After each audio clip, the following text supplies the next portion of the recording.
The stagecoach wheel struck a rock with such force that Clara Mitchell's teeth rattled, her arms instinctively tightening around the small bundle hidden beneath her wool cloak. Through the dust-caked window, she caught her first glimpse of Cedar Falls, a collection of weathered buildings huddled against the Montana wilderness like survivors of some great storm. Her heart hammered against her ribs as she pressed her daughter closer, whispering promises she wasn't sure she could keep. The letter in her pocket, worn soft from countless readings, held the words of a stranger who'd offered marriage sight unseen. But William Thornton didn't know about Maggie. No one did. As the coach lurched to a stop and Clara stepped down onto foreign soil, she had no idea that her carefully guarded secret would soon collide with the plans of a man who viewed wives like property, or that a widowed rancher watching from the shadows would change everything she thought she knew about trust, courage, and second chances. Before we jump back in, tell us where you're tuning in from, and if this story touches you, make sure you're subscribed, because tomorrow I've saved something extra special for you. The September air bit at Clara's cheeks as she stood on the wooden platform of Silver Creek Station, her traveling dress wrinkled from 3 days of constant wear. Steam from the departed coach still hung in the air like morning fog, mixing with the scent of leather, horse sweat, and something else. Pine, trees, and possibility. Cedar Falls sprawled before her in a dusty line of storefronts and hitching posts, backed by mountains that scraped the endless blue sky. She adjusted her bonnet with one hand, while the other remained firmly around Maggie, who stirred restlessly. Beneath the heavy cloak, the platform was crowded with people conducting their daily business, ranchers collecting supplies, miners heading to claims, women in calico dresses gossiping near the general store. Clara scanned the faces, searching for the one that matched the formal photograph William Thornton had sent. He'd described himself as a successful merchant, established in the community, seeking a respectable woman to manage his household and enhance his social standing. His letters had been proper, businesslike, speaking of duty and arrangement rather than affection. Clara hadn't minded. After James died in that Philadelphia factory accident, leaving her with nothing but debts and a month-old baby, romance was a luxury she couldn't afford. She spotted him immediately, not because he looked like his photograph, but because he was the only man approaching with the determined stride of someone claiming long-awaited property. William Thornton was shorter than she'd imagined, with pomaded hair that gleamed like oil in the afternoon sun. His suit was expensive, but somehow looked wrong on him, like a costume worn by an actor who hadn't quite learned his part. He carried himself with the rigid posture of someone constantly aware of being watched and judged. Clara straightened her spine and pasted on what she hoped was a welcoming smile. This was her chance, their chance, at a new life. She'd practiced this moment 100 times during the journey, rehearsing how she'd greet him, how she'd ease into revealing Maggie's existence once they were married and settled. The plan had seemed solid when she was writing it out by lamplight in her cramped boarding house room. Now, watching Thornton's eyes sweep over her with the calculating gaze of a man examining merchandise, doubt crept in like winter wind through cracks. "Miss Mitchell?"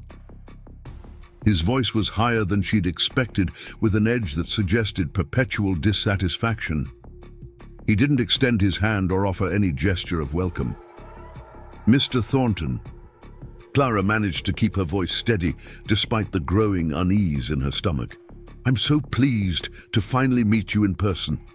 His gaze traveled from her worn boots to her simple bonnet, pausing at the bulk beneath her cloak. "You're smaller than I anticipated. And your dress." He trailed off, his meaning clear in the slight curl of his lip. "The journey was long," Clara said quietly. "I'm sure I'll be more presentable once I've had a chance to freshen up." "Indeed." Thornton's attention remained fixed on her cloak. "What are you carrying there?" "I specifically wrote that I would provide all necessary household items. There was no need to bring..." Maggie chose that moment to let out a small whimper. The sound cut through the platform noise like a gunshot. Thornton's face went through a transformation that would have been comical if it hadn't been so terrifying.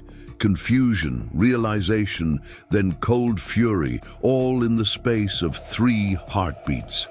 "What?" he said, each word dropping like a stone. "Is that?" Clara's carefully rehearsed explanations evaporated. She pulled back the cloak slightly, revealing Maggie's round face and bright eyes. The baby, sensing the tension, began to fuss in earnest. "This is Margaret, my daughter." The words came out barely above a whisper. "I know I should have mentioned her in my letters, but I was afraid." "Afraid?" Thornton's voice rose, drawing attention from nearby travelers. "You deliberately deceived me. I advertised for a respectable woman, not some—" He gestured wildly at Maggie. "Not someone's cast off with another man's mistake." The words hit Clara like physical blows. Around them, conversation stopped. People turned to stare, their expressions ranging from curiosity to contempt. A woman near the station door pulled her children closer, as if Clara's situation might be contagious.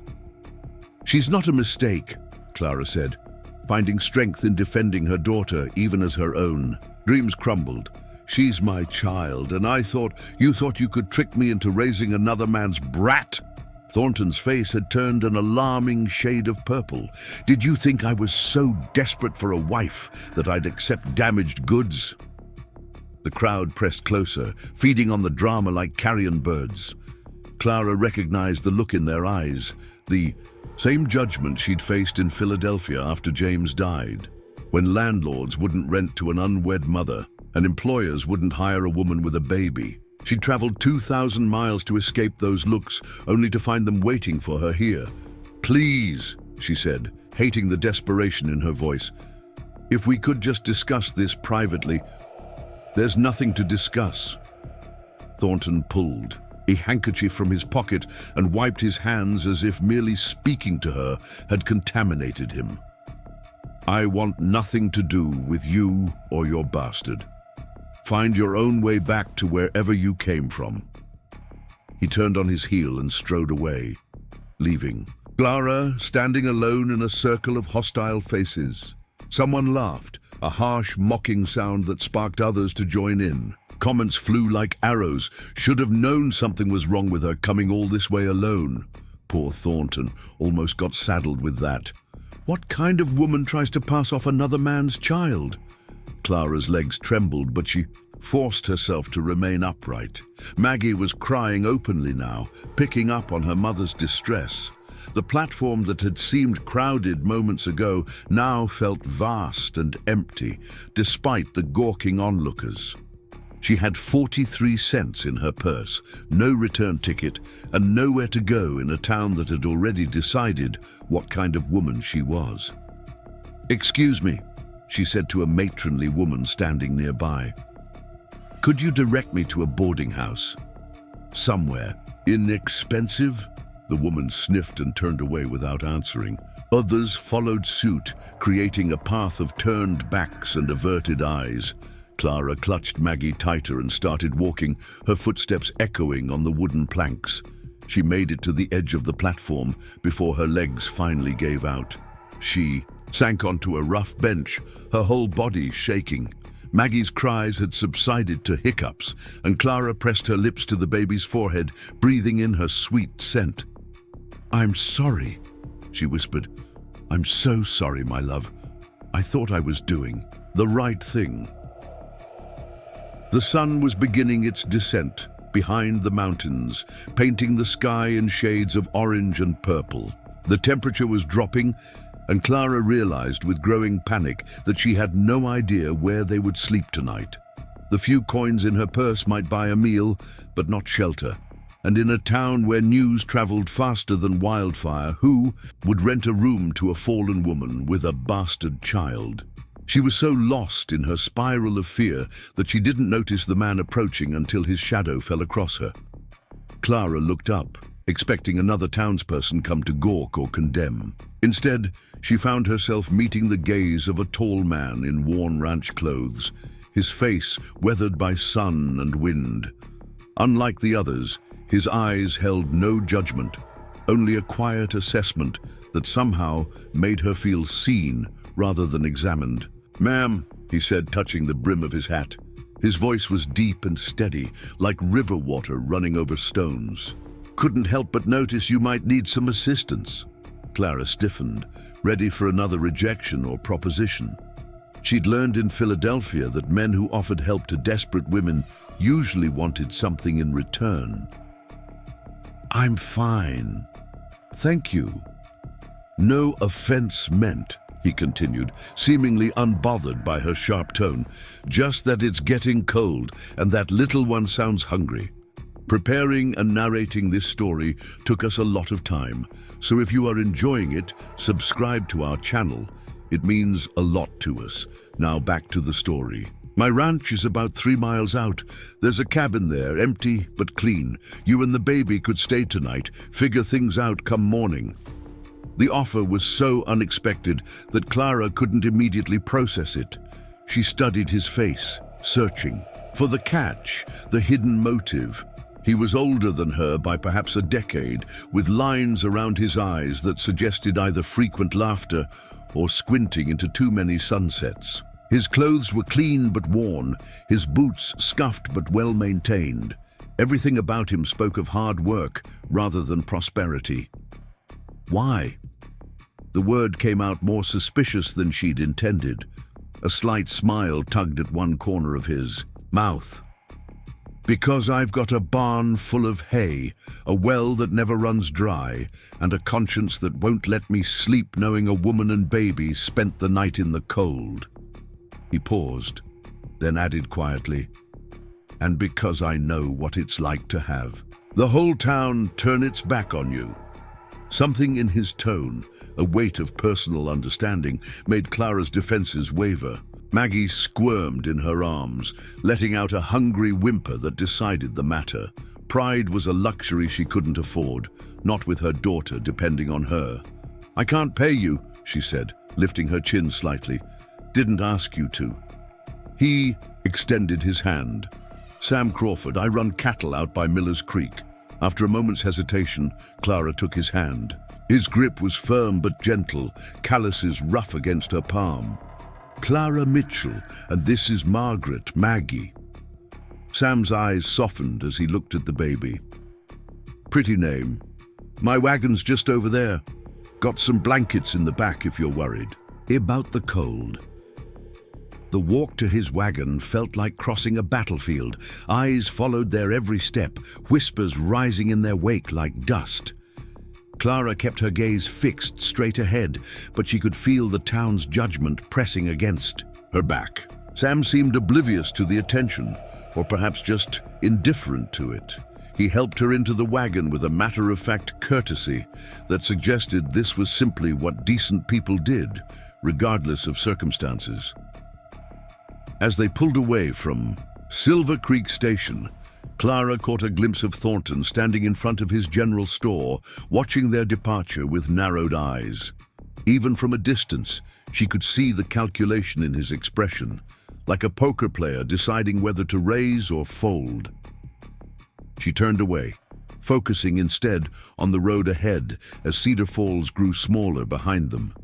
The wagon rolled through the town's main street, past storefronts and saloons, where faces appeared in windows to track their progress. Sam drove in silence, his attention on the team of horses, giving Clara time to study her unexpected savior. His hands on the reins were steady, competent. A thin scar ran along his jaw, mostly hidden by a day's worth of stubble. He had the look of someone who'd learned to be comfortable with solitude, but not necessarily by choice. As they left the last buildings behind and entered the open prairie, the knot in Clara's chest began to loosen slightly. The vast sky stretched endlessly above them, and for the first time since stepping off the coach, she could breathe without feeling watched. Maggie had fallen asleep, Lulled by the wagon's rhythm, her small hand curled around Clara's finger. "Thank you," Clara said finally, the words inadequate but necessary. Sam glanced at her briefly before returning his attention to the road. "No need, just doing what's right." Most people wouldn't agree with your definition of right. Most people are more concerned with what others think than with what needs doing. They rode in companionable silence for a while. The only sounds the creak of wagon wheels and the steady clop of hooves. The landscape changed gradually, flatlands giving way to gentle hills dotted with pine trees. The air grew cooler as the sun continued its descent, and Sam reached behind the seat to pull out a thick blanket, handing it to her without comment. "Can I ask you something?" Clara ventured as she tucked the blanket around Maggie. "Seems fair. Why are you really doing this? You don't know anything about me." Sam was quiet for so long she thought he wouldn't answer. When he finally spoke, his voice carried the weight of old grief. "Lost my wife 3 winters ago. Fever took her and our son in the same week. After that, the town..." He shrugged.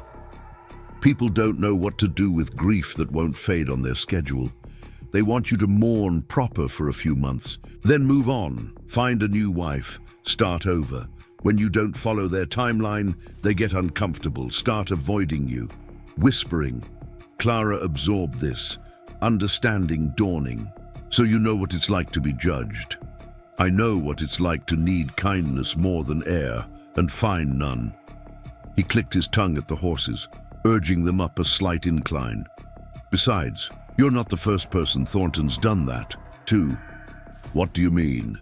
"Had another mail-order bride come through about a year ago, young widow from back east.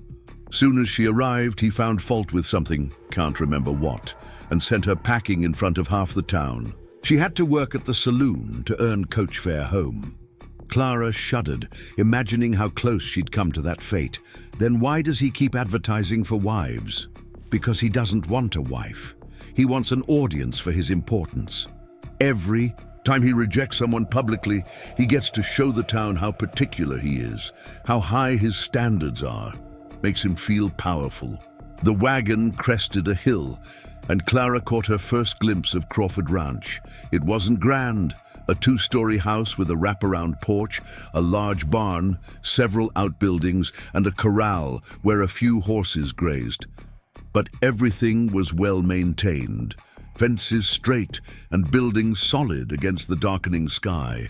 Smoke curled from the main house's chimney, suggesting warmth and comfort within. "The cabin's just past those trees," Sam said, pointing to a grove of pines. "Used to be the original homestead before I built the main house. It's not fancy, but it's clean and dry. Got a good stove and a pump that works." As they approached the cabin, Clara could see he hadn't exaggerated. It was small but sturdy, with a covered porch and real glass windows. Someone had planted flowers along the front, now dormant for the season, but evidence of past care. Sam pulled the wagon to a stop and helped her down, then grabbed a crate from the back. "Had some supplies I was meaning to bring out here anyway," he said, a bit too casually. Clara suspected the crate had been hastily packed while she wasn't looking, but she didn't challenge the fiction. Inside, the cabin was exactly as promised, clean, simple, and welcoming. A bed with a thick quilt occupied one corner, a small table with 2 chairs sat near the window, and a pot-bellied stove promised warmth against the mountain nights. Sam set the crate on the table and began unpacking. Bread, cheese, apples, a few jars of preserves, and a bottle of fresh milk. "Baby might need this," he said, setting the milk aside. "And there's coffee, tea, some dried beans and bacon. Should keep you for a few days while you figure things out." Clara's throat tightened at his matter-of-fact generosity. "Mr. Crawford..." Sam, I don't know how to thank you." He paused in his unpacking, meeting her eyes directly. "You don't need to. Just get some rest. World might look different come morning." After showing her how to work the stove and pump, Sam took his leave with a promise to check on them the next day. Clara stood in the doorway, watching his wagon disappear into the gathering dusk. For the first time since James died, she felt something besides fear and desperation. It might have been hope, fragile as spring ice, but it was there. She closed the door and turned to survey their temporary refuge. Maggie was beginning to stir, ready for her evening feeding. Clara settled into the rocking chair near the stove, unbuttoning her dress with the ease of long practice. As Maggie nursed, Clara let herself imagine, just for a moment, what it might be like to belong somewhere again. To have a home that wasn't borrowed, a future that wasn't built on deception. Outside, the wind picked up, rattling the windows and carrying the scent of approaching rain. But inside the cabin, wrapped in the warmth of Sam Crawford's unexpected kindness, Clara Mitchell and her daughter were safe. Tomorrow would bring new challenges, new decisions to make. The town's judgment hadn't disappeared, and Thornton's public rejection would follow her like a shadow. But tonight, in this small cabin on the edge of the prairie, she could pretend that somewhere in this vast, unforgiving landscape, there might be room for a woman with secrets and the child she refused to call a mistake. As Maggie finished nursing and drifted back to sleep, Clara began to hum softly an old lullaby her own mother had sung about finding home in unexpected places.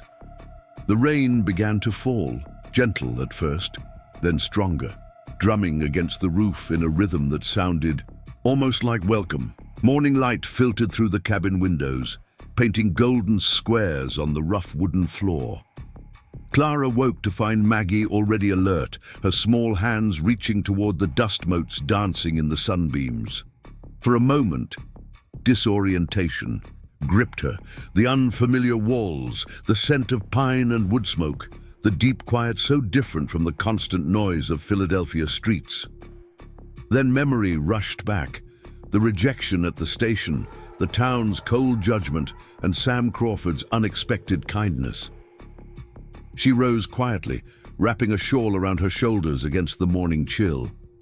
The stove had gone cold during the night, and she set about rekindling it, grateful for the stack of split wood beside the door. As she worked, her mind raced through possibilities. She couldn't stay here indefinitely, living on a stranger's charity. But with barely 40 cents to her name and no prospects in a hostile town, her options seemed as thin as morning mist. Maggie's hungry whimpers pulled her from her worried thoughts. Clara settled into the rocking chair to nurse, studying her daughter's face as she fed. Those bright eyes, so like James's, held such trust. How could anyone look at this child and see only shame? The memory of Thornton's words, "Another man's mistake," made her arms tighten protectively. A knock at the door startled her. Clara quickly adjusted her dress and rose. Maggie balanced on her hip. Through the window, she could see Sam Crawford, standing on the porch, hat in hand, a basket hanging from his other arm. "Morning," he said when she opened the door. His eyes were careful not to stray below her face, a courtesy she appreciated. "Brought some eggs and fresh bread. Thought you might be hungry." "You're very kind," Clara said, stepping aside to let him enter, "but I can't keep taking your charity." Sam set the basket on the table, his movements unhurried. Not charity, neighboring. He glanced around the cabin, noting the lit stove with apparent approval. "Sleep all right?" "Better than I have in weeks." It was true. Despite everything, the cabin's quiet safety had allowed her first peaceful night since James's death. Good.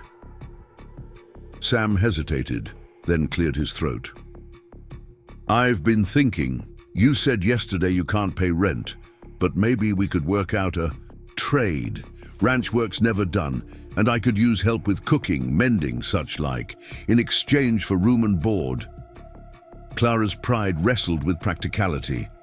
"I'm a hard worker," she said carefully, "but I won't be beholden, and I won't have people saying, thinking."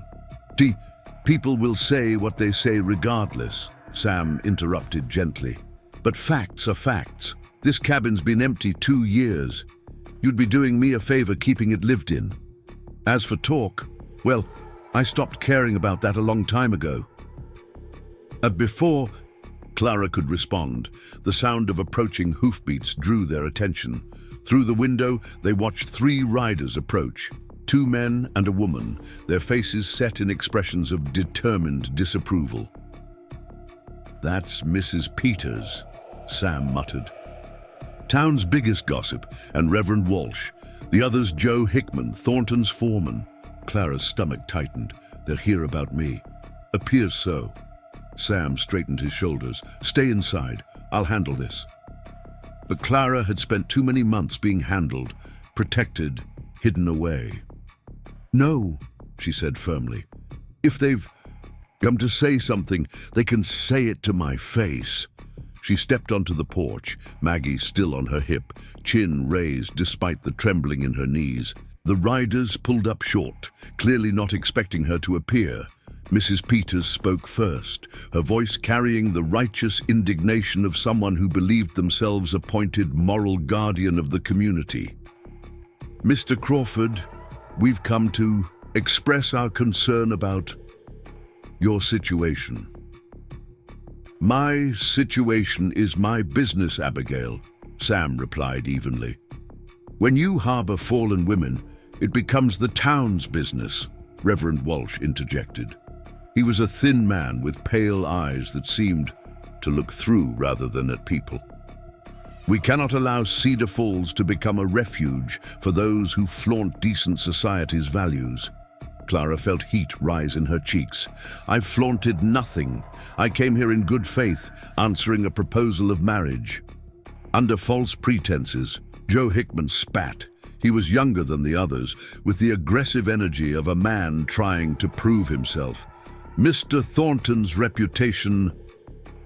"Thornton's reputation is his own concern," Sam cut in. "Miss Mitchell and her daughter are guests on my property. That's all anyone needs to know." Mrs. Peters's eyes narrowed. "Guests? Is that what we're calling it now?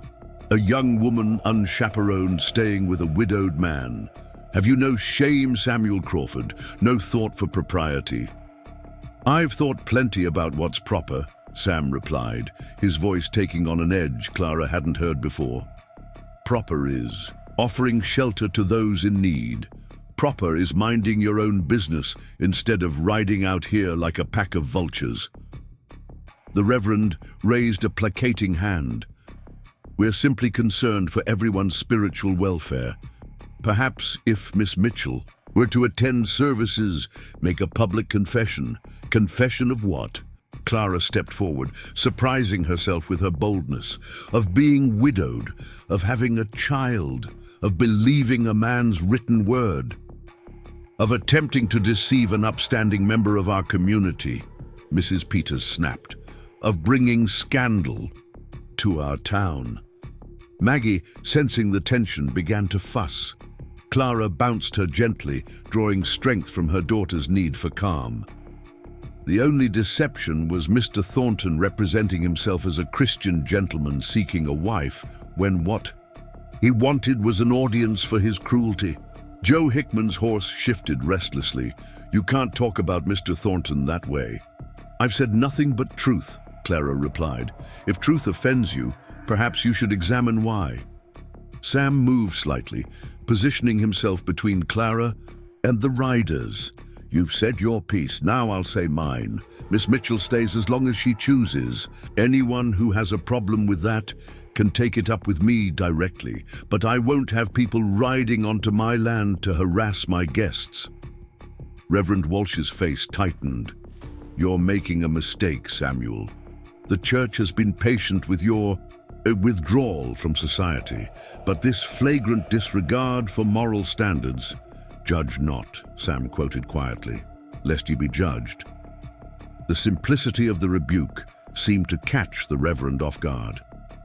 He opened his mouth, closed it, then gathered his reins. "We'll pray for your souls," he said finally, "both of you." As the riders turned to leave, Mrs. Peters couldn't resist a parting shot. "Don't think this is over. Decent people won't stand for this corruption in our midst. Phew. They watched in silence as the three rode away, dust rising behind their horses like anger made visible. When they were out of sight, Clara's legs suddenly felt weak. She sank onto the porch bench. Maggie clutched tight against her chest. "I'm sorry," she whispered. "I've brought trouble to your door." Sam leaned against the porch rail, looking out over his land. "Trouble was here long before you arrived. They've been looking for an excuse to come after me since Martha died." "Why?" He was quiet for a moment, choosing his words. "When you don't grieve the way people expect, when you don't remarry quick or pretend everything's fine, it makes them uncomfortable. Challenges their notion of how the world should work. Then when you stop attending church, stop participating in their social dances." He shrugged. "They need someone to judge, makes them feel righteous." Clara studied his profile, seeing new lines of old pain. "Your wife, Martha. You loved her very much. More than I knew was possible." He turned to face her, and the raw honesty in his eyes made her breath catch. "When she died, taking our boy with her, something in me broke that couldn't be fixed. By time or prayer or well-meaning casseroles. The town wanted me to heal on their schedule. When I couldn't, they decided I was choosing to be difficult. And now you're helping me, and they see it as confirmation of your fall from grace." A wry smile touched his lips. "Something like that." He straightened, becoming practical again. "But don't worry about them. I've weathered worse storms." Clara stood, adjusting Maggie on her hip. "I should still leave, find somewhere else." "Where?" The single word carried gentle logic. "You have no money, no connections, and now the yay. Whole town set against you. Running just lets them win. But your reputation was ruined long ago, according to them." He met her eyes steadily. "Stay, work, prove them wrong, not by words, but by living well." Something in his certainty steadied her. Clara nodded slowly. "All right, but I'll earn my keep. What needs doing first?" Sam's smile was answer enough. He led her to the main house, showing her the kitchen that hadn't seen a woman's touch in 3 years. Dust lay thick on surfaces, and the pantry was sparse, bachelor provisions of beans, coffee, and hardtack. Clara set Maggie in a makeshift playpen Sam constructed from a wooden crate and clean blankets, then rolled up her sleeves. As she worked, Sam went about his ranch duties, their paths crossing occasionally when he came in for water or to check on them. By noon, the kitchen gleamed, and the aroma of baking bread filled the house. Clara found satisfaction in the simple tasks, sweeping, scrubbing, bringing order to chaos. It felt like reclaiming a part of herself she'd thought lost. The afternoon brought another visitor, though this one approached on foot, an elderly man with a medical bag and kind eyes behind wire spectacles. "Doc Harlan," Sam introduced him. "Thought he might look at the little one, make sure she's healthy after your journey." The doctor's examination was gentle and thorough. "Strong lungs," he declared, handing Maggie back to Clara. "Good color, alert eyes. You've done well by her, young lady." "Thank you," Clara managed, relief flooding through her. Doc Harlan closed his bag, but didn't immediately leave. "Heard about the fuss at the station yesterday. Tom Thornton's a fool, but that's nothing new." He studied Clara thoughtfully. "You planning to stay?" "For now," she answered carefully. "Good." The doctor nodded. "Town needs shaking up. Been too long since anyone challenged their narrow thinking." He turned to Sam. "You need anything? You send word. And miss?" He looked back at Clara. "Don't let them chase you off. Best things that happen in this town usually start with someone saying, 'It can't be done.'" After the doctor left, Clara found herself standing at the kitchen window, watching the sun paint the ranch buildings in warm afternoon light. For the first time since James's death, she felt the possibility of building rather than just surviving. The road ahead wouldn't be easy. That morning's confrontation proved it, but she'd faced worse and endured. Sam found her there as shadows began to lengthen. "Supper smells good," he said simply. Clara turned from the window. "It's nothing fancy, just stew and biscuits. Haven't had a proper meal in this kitchen since." He stopped, cleared his throat. "Well, it's appreciated." They ate at the kitchen table, Maggie content in her improvised cradle nearby. Conversation came easier than Clara expected, flowing from ranch matters to memories of the East, from books they'd read to dreams they'd harbored. She learned that Sam had once planned to study law before family obligations drew him to ranching. He discovered her love of music, her talent for sketching, small pieces of herself she'd almost forgotten. As Clara cleared the dishes, Sam stood awkwardly by the door. "About sleeping arrangements, you should take the cabin. I'll bunk in the barn." "That's not necessary." "It is." His voice was firm but kind. "For your reputation and my peace of mind. The cabin's yours as long as you need it." That night, alone in the cabin with Maggie sleeping peacefully beside her, Clara allowed herself to think beyond mere survival. Perhaps this wasn't the life she'd imagined when she answered Thornton's advertisement, but it felt more honest, more real than anything she'd dared hope for. Sam Crawford had offered her shelter without conditions, respect without judgment. In a world that seemed determined to punish her for circumstances beyond her control, such gifts were precious beyond measure. Outside, coyotes called across the prairie, their voices wild and free. Clara listened to their song, feeling something loosen in her chest. She'd been running so long, from grief, from shame, from the judgment of others, that she'd forgotten what it felt like to stand still, to plant roots, however tentatively. Tomorrow would bring new challenges. The town wouldn't give up easily, and Thornton's wounded pride would likely seek vengeance. But tonight, in this small cabin on Sam Crawford's ranch, Clara Mitchell began to believe that maybe, just maybe, she'd found not just refuge, but the possibility of home. The next morning dawned crisp and clear, with frost edging the grass like delicate lace. Clara rose early, determined to prove her worth. By the time Sam emerged from the barn, she had coffee brewing and flapjacks sizzling on the griddle. He paused in the doorway, something unreadable crossing his face before he schooled. His expression took casual appreciation. "You don't have to do all this," he said, accepting the plate she offered. "I want to." Clara poured coffee into heavy ceramic mugs. "It's been a long time since I had a real kitchen to work in." They ate in companionable silence, broken only by Maggie's happy gurgling from her makeshift cradle. When Sam pushed back from the table, Clara noticed him favoring his left shoulder. "Old injury?" she asked. He rotated the joint experimentally. "Gets stiff when weather changes. Nothing serious." But Clara had learned to read pain in the set of a person's jaw, the careful way they moved. "I could make a poultice. My mother taught me. I'm fine." The words came out sharper than necessary. Sam immediately softened his tone. "Thank you, but it's nothing I can't handle." Clara recognized the prideful independence of someone unaccustomed to accepting help. She'd worn that same armor herself, not long ago. Instead of pushing, she changed the subject. "What needs doing today?"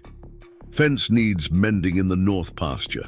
Few head of cattle have been testing the boundaries." "I could pack you a lunch," she offered. Sam hesitated, then nodded. "That'd be welcome." As he prepared to leave, saddling a sturdy bay mare, Clara found herself watching from the kitchen window. There was something solid about him, like a tree that had weathered enough storms to know its own strength. When he caught her looking, she quickly turned away, busying herself with dishes. The days settled into a rhythm that felt both foreign and natural to Clara. She rose before dawn to start bread, tended the kitchen garden Sam had let go wild, and mended clothes with stitches so fine they nearly disappeared. Maggie thrived in the ranch's open spaces, her laughter echoing across the yard as she played with smooth stones and watched chickens scratch in the dirt. But beneath this domestic peace, tension simmered like a pot about to boil over. Town deliveries had mysteriously stopped arriving at the ranch. When Sam rode in for supplies, merchants claimed shortages or prior commitments. The blacksmith suddenly couldn't spare time for horseshoe repairs. Even the traveling peddler who'd visited monthly for years now bypassed Crawford Ranch entirely. "They're trying to starve us out," Clara said one evening, surveying their dwindling pantry supplies. She'd stretched their stores creatively, but creativity couldn't conjure flour from thin air. Sam stood in the doorway, hat in hand, dust still clinging to his clothes from a long day's work. "I'll ride to Millerton tomorrow. It's a day's journey, but they won't have heard Thornton's poison." "Let me go with you," Clara said impulsively. "Maggie's old enough to travel, and I could help with the shopping." He considered this, rubbing his jaw thoughtfully. "Might raise fewer questions if we appear as a family unit rather than whatever story Thornton's spreading." The word family hung between them, delicate as spun glass. Clara felt heat rise in her cheeks and turned quickly to the stove. "I'll pack provisions for the journey." They left before sunrise, Maggie bundled warmly in the wagon bed amid blankets and cushions. The sky lightened gradually, painting the prairie in shades of rose and gold. Clara found herself stealing glances at Sam's profile as he handled the reins, noting how the morning light caught the silver threading through his dark hair. "Tell me about Martha," she said suddenly, surprising herself. Sam's hands tightened briefly on the leather straps. "What would you like to know?" "How you met, what she was like." Clara hesitated. "If it's not too painful." For several minutes, only the creak of wagon wheels and steady clop of hooves filled the silence. Then Sam began to speak, his voice soft with memory. She was the schoolteacher's daughter. Came west with her family when she was 17. First time I saw her, she was chasing a hat the wind had stolen, running through Main Street with her hair coming unpinned and her skirts hiked up, scandalized half the town. A smile ghosted across his face. "I caught the hat, she caught my heart. Simple as that." Clara listened as he painted a picture of a woman full of life and laughter, who taught him to dance badly and cook worse, who'd named every chicken in their coop and cried when they had to eat them. The Martha, who emerged from his words, wasn't a perfect angel but a real person, flawed, vibrant, deeply loved. "She would have liked you," Sam said finally, "would have admired how you stand up for yourself and Maggie." The compliment warmed Clara more than it should have. "I'm just doing what any mother would do." "No," he said quietly. "Not any mother. Not everyone has your kind of steel." They reached Millerton by mid-afternoon. The town was larger than Cedar Falls, bustling with commerce and strangers who paid them no particular attention. Clara felt her shoulders relax as they moved through the general store, filling their wagon with supplies no one questioned their right to buy.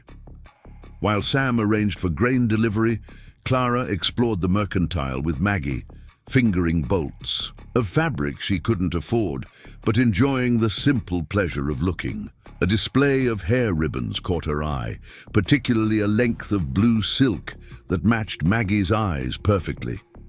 "Pretty," said a voice behind her. Clara turned to find an elegantly dressed woman examining the same ribbons. "For your daughter?" "Just admiring," Clara admitted. The woman smiled knowingly. "First rule of motherhood, we always want to give them more than we can afford." She selected several ribbons and pressed them into Clara's hands. "Consider it a welcome gift. I'm Sarah Whitmore." "Clara Crawford," she said, the lie coming easier than expected. "Thank you, but I couldn't." "Nonsense.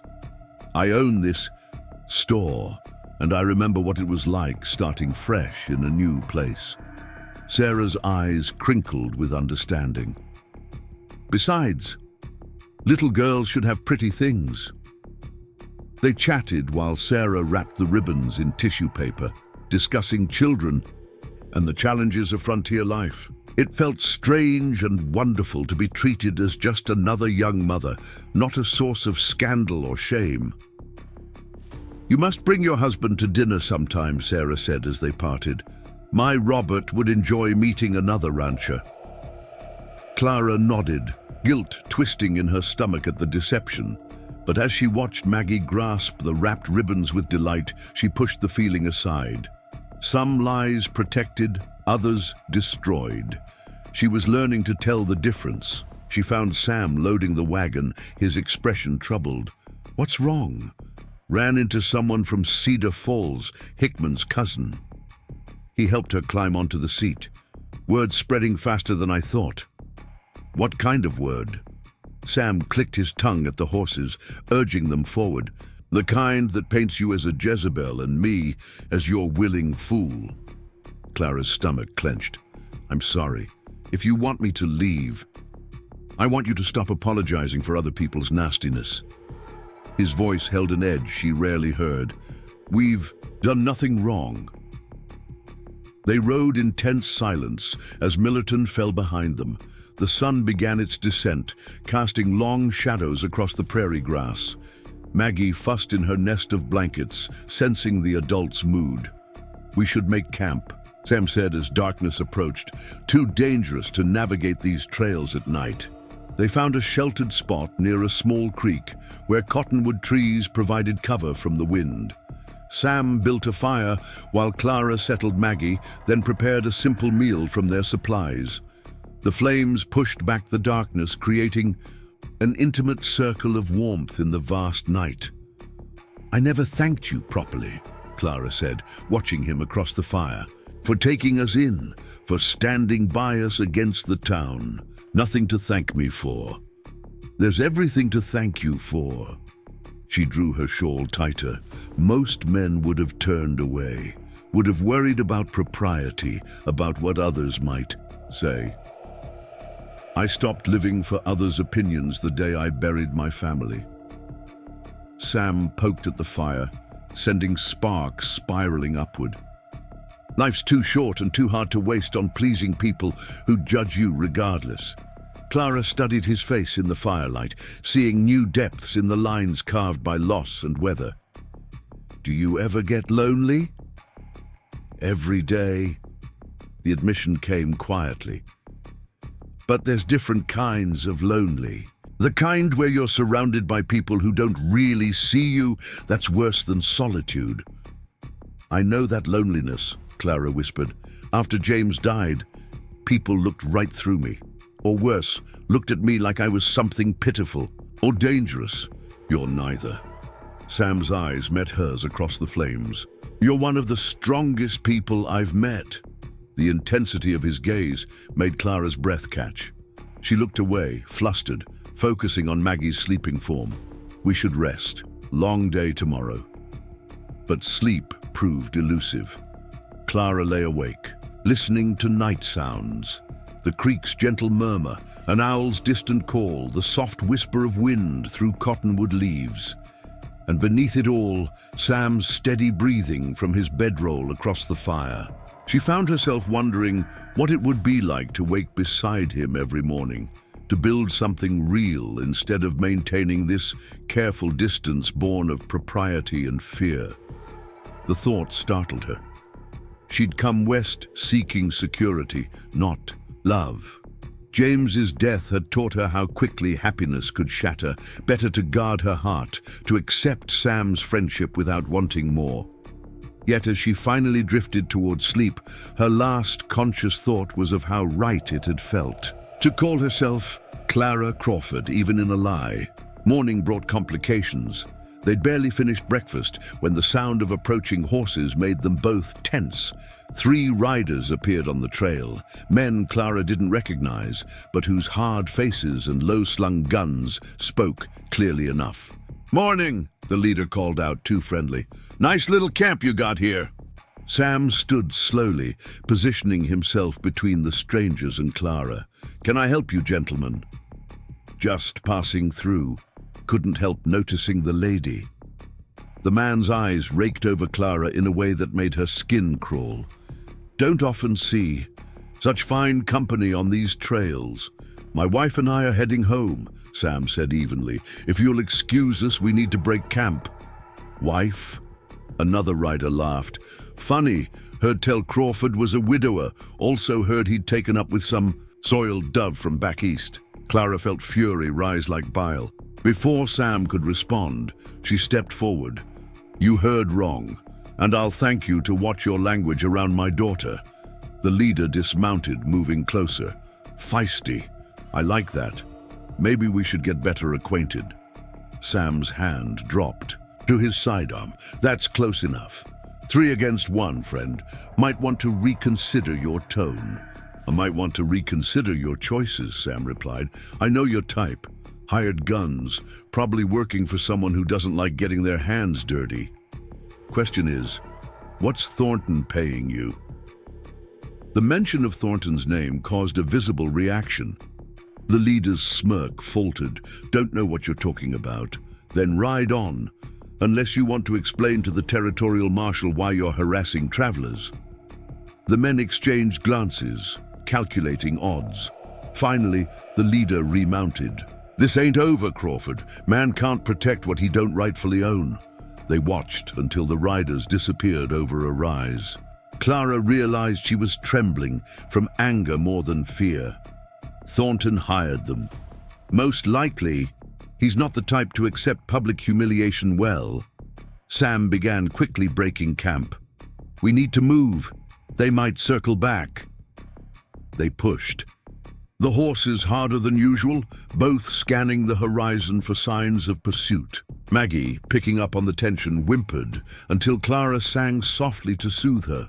The familiar lullaby seemed to calm Sam as well, his rigid posture easing slightly. "You have a beautiful voice," he said after she finished. "I used to sing in church choir before."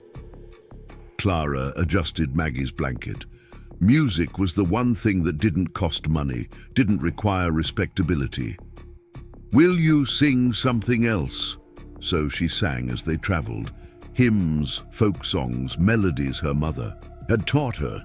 The music filled the space between them, saying things words couldn't express. Sam occasionally hummed along, his deep voice harmonizing with hers in a way that felt achingly right. They reached the ranch as shadows lengthened into evening. Both exhaled relief at the sight of familiar buildings, though Sam immediately began, checking doors and windows with new vigilance. "They'll come here next," Clara said, stating what they both knew. "Let them." Sam's jaw set stubbornly. "This is my land, my home. I won't be driven off it. But if they hurt you because of me..." He turned to face her, intensity burning in his eyes. "Stop. Whatever comes, we face it together. That's what partners do." The word hung between them, weighted with possibility. Clara found herself stepping closer, drawn by something stronger than reason. "Sam." A sharp knock interrupted whatever might have happened next. They froze, then Sam moved swiftly to the door, rifle in hand. "Who's there?" "Doc Harlan. Got news you need to hear." Sam opened the door to reveal the doctor, his usually calm face creased with concern. "Thornton's called a town meeting tomorrow night. Says he has evidence about the immoral goings-on at Crawford Ranch." "Evidence of what?" Clara demanded. "Don't know, but he's got people worked up, talking about protecting the town's virtue, driving out corrupting influences." Doc Harlan accepted the coffee Sam offered. "Half the town's ready to ride out. Here with torches." "Let them come," Sam growled. "No." Clara surprised herself with the firmness of her voice. "We go to them. Face this head on." Both men stared at her. Doc Harlan recovered first. "That's brave, young lady, but crowds can turn ugly. They're already ugly. Hiding only makes us look guilty." She met Sam's eyes. "I won't let you lose everything because of me. We tell our truth, whatever comes of it." Sam studied her for a long moment, then nodded slowly. "Together then." After the doctor left, they sat in the kitchen as night deepened outside. Maggie slept peacefully, unaware of the storm gathering around her small life. Clara found herself memorizing details, the way lamplight caught in Sam's hair, the steady rhythm of his breathing, the calloused hands that could be so gentle. "Are you afraid?" she asked quietly. "Of them?" "No," he looked at her directly. "Of losing what we've started to build here. Terrified." The admission cracked something open in Clara's chest. She reached across the table, covering his hand with hers. "Whatever happens tomorrow, I want you to know. These weeks have been the first time since James died that I've felt like myself again. You gave me that." Sam turned his hand over, interlacing their fingers. "You gave me something too, reminded me there's still good worth fighting for." They sat that way as the clock ticked toward midnight, hands clasped like a promise, preparing for battle, not with weapons, but with truth, the most dangerous ammunition of all. The morning of the town meeting dawned with the kind of crisp clarity that seemed to mock the turmoil in Clara's heart. She stood at the cabin window watching. The first golden light spill across Sam's ranch, painting the weathered buildings in hues of amber and rose. Maggie slept peacefully in the makeshift cradle, her small face relaxed in the perfect innocence of dreams. Clara envied her that peace. Sleep had eluded her most of the night, leaving her thoughts to chase one another like autumn leaves in a whirlwind. Yesterday's encounter with Thornton's hired men had shaken her more than she cared to admit. It wasn't just the crude words or threatening manner. It was the realization that she had brought this danger to Sam's door.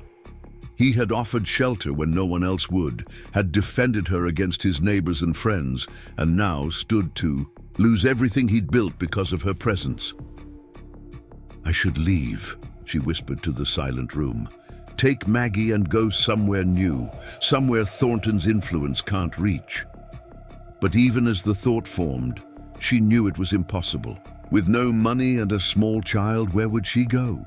The stagecoach to Millerton cost more than she had, and winter was approaching. The harsh Montana wilderness would show no mercy to a desperate mother and child. The door opened without a knock, and Sam entered, carrying a steaming pot of coffee and a basket of warm biscuits. "Thought you might need this," he said, setting them on the small table. "Big day ahead." Clara smiled despite herself. This had become their morning ritual. Him bringing breakfast, her preparing lunch for his day's work. Small domesticities that had woven themselves into something that felt dangerously like home. "I've been thinking," she began, pouring coffee into 2 chipped mugs. Dangerous pastime. His attempt at humor couldn't mask the concern in his eyes. "About what happens at the meeting tonight." She passed him a mug, their fingers brushing briefly. "I'm going to speak for myself. Tell the truth about everything. James, Thornton's letters, what really happened at the station." Sam's brow furrowed. "They won't listen. People like Thornton, Mrs. Peters, they've already decided what kind of woman you are." "Maybe, but I need to try." She set her coffee down untouched. "I can't hide behind you forever, Sam, and I can't let you face their judgment for my sake. It's not your sake." His voice was quiet but firm. "It's about what's right. This town's been rotting from the inside for years. Thornton and his kind, with their shows of piety hiding hearts, cold as January frost." Clara studied him, seeing the determination etched in the lines of his face. "Why did you really help me that day at the station? The truth, Sam." He was silent for a long moment, staring into his coffee as if it held answers. "When Martha died," he said finally, "no one came. 3 days she lay burning with fever, begging for water I couldn't seem to make cool enough. Our boy already gone. The doctor caught in Millerton with another patient. I rode for help, but he swallowed hard, and Clara reached across the table to take his hand. The Reverend said he'd pray from a distance. Mrs. Peters sent word that fever was God's judgment. Even folks who'd eaten at our table for years found reasons to stay away, afraid maybe, or just indifferent to suffering that wasn't their own. His fingers tightened around hers. When I saw you on that platform, Thornton walking away, the crowd closing like wolves, I saw myself begging for help that never came. The simple honesty of it stole Clara's breath. She'd thought perhaps he'd acted from loneliness or maybe even attraction. But this bone-deep understanding of abandonment was a stronger bond than either. "We'll face them together," she said, determination replacing doubt. "Whatever comes." Sam nodded, and something passed between them. Not quite a promise, but a pact. "I'll hitch the wagon. We should leave early, stop at Doc Harlan's first. He might have a better sense of what's brewing." As they prepared for the journey, Clara found herself watching Sam with new eyes. She'd been so focused on her own struggles, her own fears, that she hadn't fully recognized the courage it took for him to stand against his community. This town had already wounded him deeply, yet here he was, ready to face their judgment again. For her sake, the ride to town was mostly silent, each lost in their own thoughts. Maggie babbled happily from her bundle of blankets, reaching for dust motes that danced in the slanting sunlight. Clara envied her daughter's innocent joy, her complete trust that the world would provide what she needed. Had she ever felt that? Certainty herself, perhaps once, before James's death had shattered her illusions of security. Cedar Falls appeared on the horizon like a mirage, its modest buildings shimmering in the midday heat. As they drew closer, Clara became aware of unusual activity. People hurrying between buildings, clusters of conversation breaking apart as they noticed the approaching wagon. "Something's wrong," Sam muttered, urging the horses faster. They drew up outside Doc Harlan's small clinic to find the door locked, the windows dark. Sam knocked firmly, then more urgently when no response came. "Looking for the doc?" Sheriff Bradley's voice startled them. He'd approached silently from the direction of the jail, his expression grim beneath his wide-brimmed hat. "He's out, at the Miller place. Their boy took a fall from the hayloft." "We need to speak with him," Clara said, "about tonight's meeting." The sheriff studied her with tired eyes. "Meeting's been moved up. Already started at the church hall." Sam stiffened. Beside her, "Moved up on whose authority?" Thornton called it an emergency session, said he had evidence that couldn't wait. Bradley shifted uncomfortably. "Been some talk about forming a committee for moral oversight. Way things are going, they might vote on it before sundown." Clara felt a chill despite the warm day. She'd heard of such committees in other frontier towns, self-appointed guardians who decided who could stay, who must leave, all in the name of community standards. "We need to get over there," she said, already turning toward the wagon. "Might want to wait," the sheriff advised. "Crowd's ugly today. Things got stirred up after those strangers were seen headed toward your ranch yesterday." Sam's jaw tightened. All the more reason to face them now. As they approached the church, the noise reached them before they could see the gathering. Raised voices, occasional shouts, the unmistakable sound of a community working itself into righteous fury. The wagon wheels crunched on gravel, announcing their arrival. Heads turned, conversations halted, and a path reluctantly opened through the crowd gathered outside. Clara clutched Maggie tighter as they approached the church steps. The baby, sensing tension, began to fuss. William Thornton appeared in the doorway, his expression shifting from surprise to calculated satisfaction. "Crawford, Miss Mitchell, how providential. We were just discussing your situation." His voice carried, ensuring everyone could hear. Please join us. We wouldn't want to make decisions about your future without your input. The sardonic civility was worse than open hostility. Clara straightened her spine and moved forward, Sam's solid presence just behind her. They entered the church hall to find it packed with familiar faces, the butcher whose shop she'd been turned away from, the milliner who'd refused to sell, her ribbon for Maggie's bonnet, farmers and ranchers who'd averted their eyes when they'd passed on the road. And at the front, standing beside Thornton like a Greek chorus of disapproval, were Reverend Walsh, Mrs. Peters, and Joe Hickman. A hastily constructed table served as their platform, elevating them above the crowd both literally and symbolically. As I was saying, Thornton continued smoothly, the moral character of a community is its greatest asset. Like a chain, we are only as strong as our weakest link. And you've appointed yourself blacksmith? Sam's voice cut through the murmurs of agreement, deciding which links stay and which get hammered out. Thornton's smile tightened. I merely serve as the voice of concerned citizens. We've been discussing the formation of a community standards committee to address situations that threaten our town's reputation. Situations like helping a woman and child who needed shelter. Clara stepped forward, ignoring the whispers that rippled through the crowd. Or is it only reputation? You're concerned with not actual Christian charity. Mrs. Peters rose, her thin frame vibrating with indignation. How dare you lecture us on Christian values? A woman who attempted to trick a decent man into marriage, who now lives in shameless arrangement with another. I have never... Clara began, but Thornton cut her off. We've heard from several reliable sources about the domestic nature of your living situation. Cooking his meals, tending his home, all the privileges of a wife without the sanctity of marriage. Joe Hickman stepped forward, a folded paper in his hand.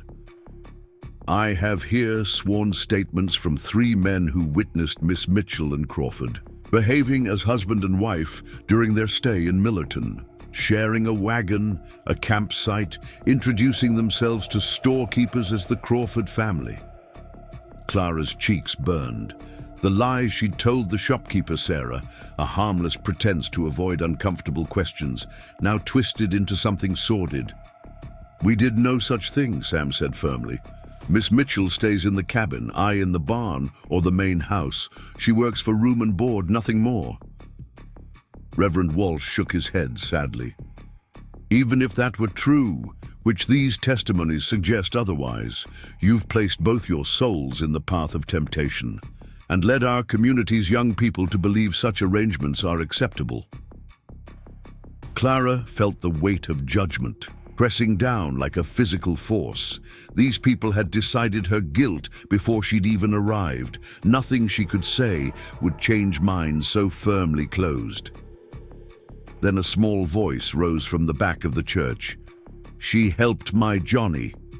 The crowd parted to reveal Eliza Mason, a washerwoman who lived at the edge of town. Clara had encountered her only once, helping her young son who'd fallen in the street while Eliza struggled with a heavy basket of laundry.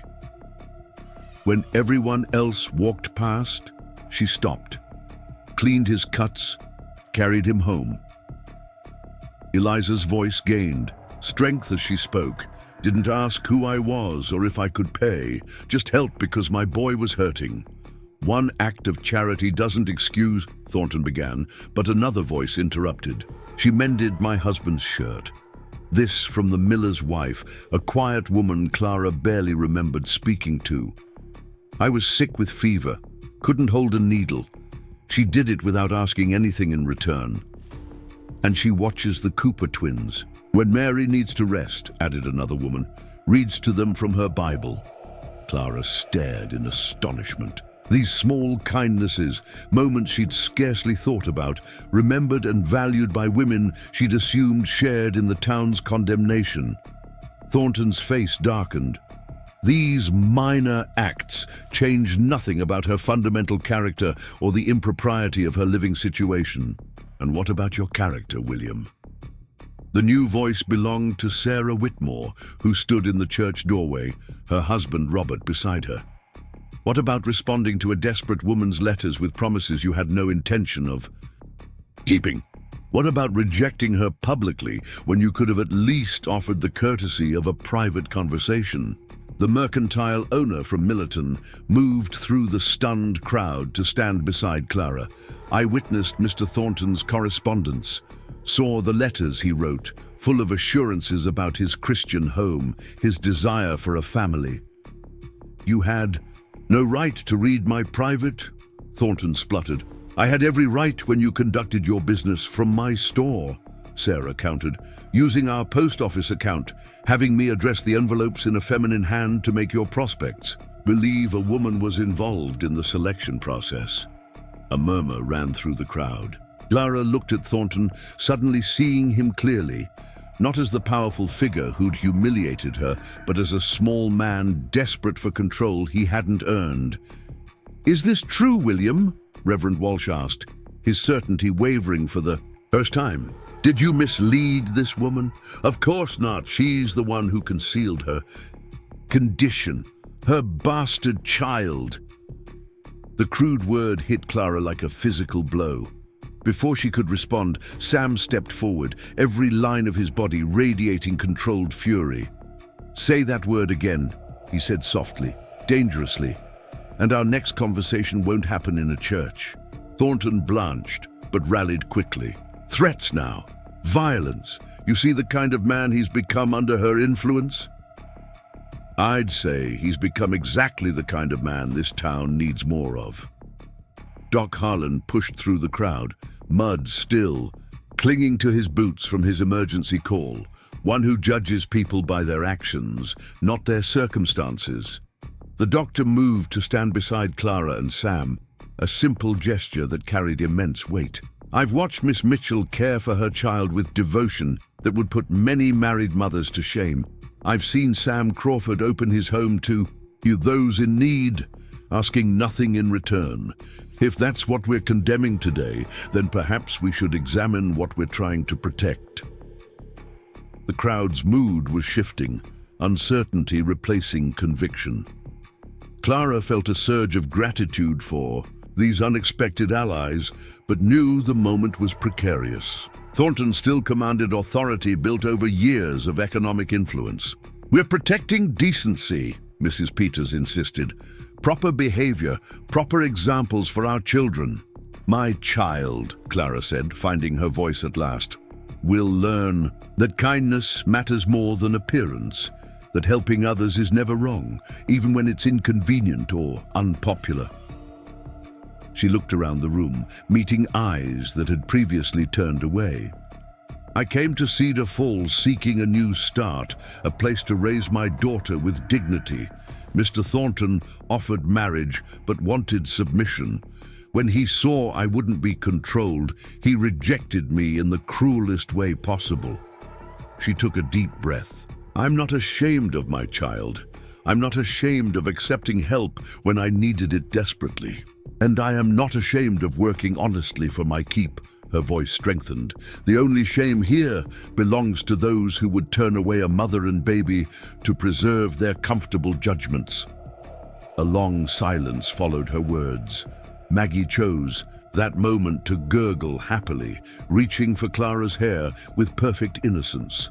The small sound seemed to break the tension, reminding everyone that at the center of this controversy was not an abstract moral issue, but a flesh-and-blood child. Sheriff Bradley cleared his throat. "Seems to me we've spent enough time on this. Town's got real problems that need addressing. Trail washouts from the spring floods, cattle rustling on the North Range, supplies for winter. This is not finished." Thornton insisted, but his voice had lost its authoritative edge. "The committee, I move we postpone any decision on forming committees until after harvest," called a farmer from the back. "Got crops need tending more and we need another meeting." Murmurs of agreement rippled through the crowd. People began to shift toward the doors, the urgency of the moral crisis fading in comparison to practical matters of livelihood and survival. Thornton watched in disbelief as his carefully orchestrated tribunal dissolved into casual conversations and departing townspeople. "You can't just walk away. This woman, this situation demands action. Only action needed is minding our own business," Doc Harlan said firmly. "Something this town could use more practice at." Clara stood still in the emptying church, hardly believing the shift that had occurred. The threat wasn't entirely gone. Thornton's furious expression promised future battles. But for now, at least, the immediate danger of expulsion had passed. Sam's hand found hers, a steadying presence. "You did it," he said quietly. She shook her head. "We did it. All of us." She looked at Sarah Whitmore, who approached with a warm smile. "I hope you'll forgive the liberty I took," the mercantile owner said. "Presenting myself as someone who'd met you properly in Millerton. I couldn't stand by and watch that man destroy another life." "Another?" Clara asked. Sarah's expression darkened. "You weren't the first mail-order bride Thornton rejected, just the first to find somewhere to stay instead of leaving town in disgrace." Before Clara could respond, Mrs. Peters approached. Her usual rigid posture softened slightly. "Miss Mitchell, while I still have concerns about propriety, I was perhaps hasty in my judgment." The grudging near apology clearly cost the woman considerable effort.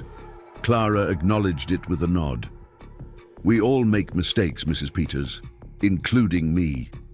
Perhaps we could start again." The older woman sniffed, but gave a tight nod before turning away. Small victories, Clara thought, one conversation at a time. As they prepared to leave the church, Sam was drawn into discussion with Sheriff Bradley about the mentioned cattle, rustling, leaving Clara momentarily alone with Sarah Whitmore. "Will you stay in Cedar Falls?" Sarah asked quietly. "After all this?" Clara looked across the church to where Sam stood, his tall frame relaxed for the first time that day. "I think so, for now, at least. Good. Every town needs people willing to stand their ground." Sarah hesitated. "And Crawford? He's a good man. Better than most around here understand." "I know." The simple acknowledgement held more meaning than Clara could express. Sarah smiled knowingly. "Just be careful with him. He's been broken once. Some men don't survive a second breaking." The warning, delivered with kindness rather than judgment, followed Clara into the bright afternoon sunlight. She found Sam waiting by the wagon, his expression peaceful despite the ordeal they'd just weathered. "Ready to go home?" he asked, helping her up to the seat. Home. The word echoed in her mind as they drove away from Cedar Falls, the town already resuming its normal rhythms behind them. Was that what the ranch had become? Not just shelter or temporary refuge, but home. Maggie dozed against her chest, the excitement of the day having worn her out. The road stretched before them, dusty and familiar now, leading back to the small cabin, the main house with its swept floors and simmering stove, the barn where Sam slept to preserve her reputation. "They'll try again," she said finally, breaking the comfortable silence. "Thornton, Mrs. Peters, they won't let this go easily."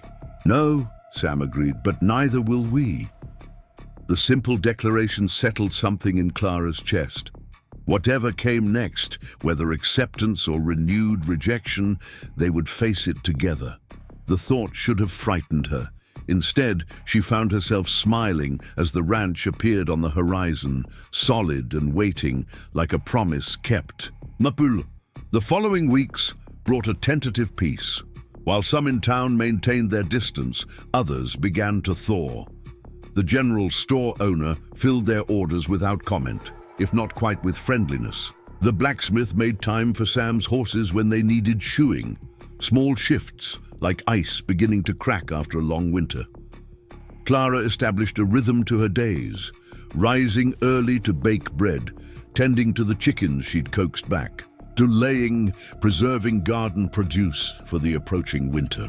Sometimes she caught Sam watching her with an expression she couldn't quite name, something between wonder and hesitation, as if he couldn't believe she was still there, but feared acknowledging it would somehow break the spell. They maintained their careful boundaries, she in the cabin, he in the main house or barn, but their meals were shared, their conversations growing deeper as trust blossomed between them. Clara learned about Sam's childhood in Ohio, his dream of studying law, shattered by his father's early death. He discovered her love of poetry, her secret ambition to one day write stories of her own. Maggie flourished in the open spaces of the ranch, her first steps taken on the worn boards of the cabin porch, her first clear word, Sam, causing more emotion in the weathered rancher's eyes than Clara had ever seen him display. October arrived with dramatic skies and falling temperatures. The first frost painted the prairie grass silver, transformed spiderwebs into delicate crystal sculptures.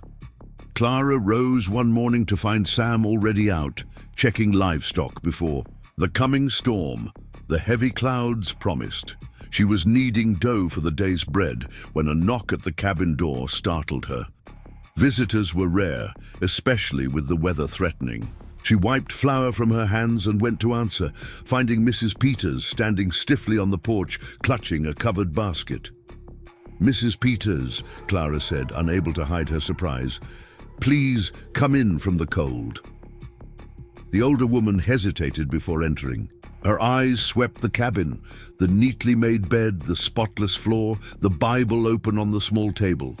Whatever she'd expected to find, evidence of impropriety perhaps, the simple orderliness seemed to disarm her. "I brought preserves," she said finally, extending the basket. "Blackberry, my mother's recipe." Clara accepted the offering, recognizing it as the peace gesture it was meant to be. "Thank you. Won't you sit? I've just put coffee on." Mrs. Peters perched on the edge of a chair, while Clara poured the coffee into her best cups. Chipped china she'd carried all the way from Philadelphia, one of the few remnants of her previous life. "I've been thinking," Mrs. Peters said, warming, her hands around the cup, "about what you said in church, about kindness mattering more than appearances." Clara waited, sensing the older woman needed space to find her words. "I lost a child," Mrs. Peters continued after a moment. "A daughter. She made a mistake with a young man. When she told us, my husband was furious, said she'd brought shame on our family." She swallowed hard. "We sent her away, to relatives, in Denver. She died there in childbirth. Neither survived." The grief in the woman's voice was still raw, despite what must have been many years. Clara reached across the table, covering Mrs. Peters' hand with her own. "I've carried that decision every day since," the older woman whispered, wondering if she might have lived with proper care, if I'd valued my daughter more than my reputation. "I'm so sorry," Clara said softly. Mrs. Peters looked up, her eyes bright with unshed tears. "When I saw you at the station that day, with your child so determined, I think I hated you for having the courage my daughter didn't, for finding someone who would stand by you when you needed it." The honesty was devastating in its simplicity. Clara understood suddenly that sometimes judgment came not from hatred, but from pain, reflected in a mirror too accurate to bear. "It's not too late," she said gently, "to choose differently, to be the person you wish you'd been then." Mrs. Peters straightened, composing herself with visible effort. "That's why I'm here. The Ladies' Aid Society is collecting for winter. Supplies for those in need. We wondered if you might join us on Wednesday afternoons." The invitation, so ordinary, yet so profound in its implications, caught Clara by surprise. This wasn't just acceptance, it was inclusion, acknowledgement of her place in the community. "I'd be honored," she said sincerely. Mrs. Peters nodded, satisfied. As she rose to leave, she hesitated at the door. "Crawford, he's a good man, deserves happiness after what he's endured." Before Clara could respond to the unexpected comment, the older woman was gone, hurrying toward town through the strengthening wind. The first snowflakes were beginning to fall when Sam returned, his coat dusted white, cheeks reddened from cold. He stamped his boots on the porch before entering the main house, where Clara waited with hot coffee and fresh bread. "Storm's coming faster than expected," he reported, accepting the warm mug gratefully. "Got the livestock into the barn just in time." Clara moved to stoke the fire, adding another log. "Mrs. Peters visited today." Sam's eyebrows rose in surprise. What did she want? "To invite me to join the Ladies' Aid Society." Clara smiled at his astonished expression. "And to tell me you deserve happiness." A flush that had nothing to do with the cold spread across Sam's face. Did she now? She did. Clara hesitated, then continued. "I think many people in town have begun to see what I've seen from the beginning. A man of extraordinary kindness." Sam set down his coffee, his eyes meeting hers with an intensity that made her breath catch. "Clara, I know we've been careful," she continued, the words she'd rehearsed so many times finally finding voice. "Maintain proper distance. But I've been thinking—" "I want to court you properly," Sam interrupted, the words tumbling out as if he'd been holding them back too long. "Not because of circumstances or convenience, but because you're the most remarkable woman I've ever known. If you'd allow it, if you think you could ever see me as more than just—" Clara crossed the space between them and placed her hand gently against his cheek. "I already do." The admission hung in the air between them, delicate and momentous. Sam covered her hand with his own, turning to press a kiss against her palm, a gesture of such tender restraint that Clara felt tears spring to her eyes. "I never expected to feel this way again," he said softly. "After Martha, I thought that part of me was dead, that I'd live out my days alone with my grief for company. And I never expected to find safety that became something more," she whispered. "To find a man who saw me, really saw me, not as damaged goods or a burden, but as someone worth protecting." Sam's arms encircled her, drawing her closer. Their first kiss was tentative, a question rather than a demand.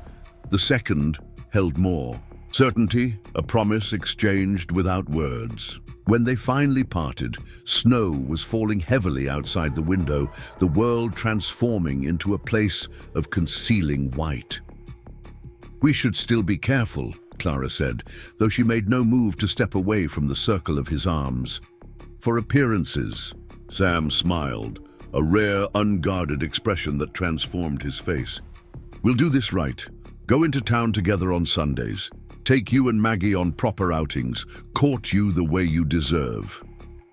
The thought of being openly acknowledged, not as his charity case or employee, but as the woman he was courting, filled Clara with unexpected joy.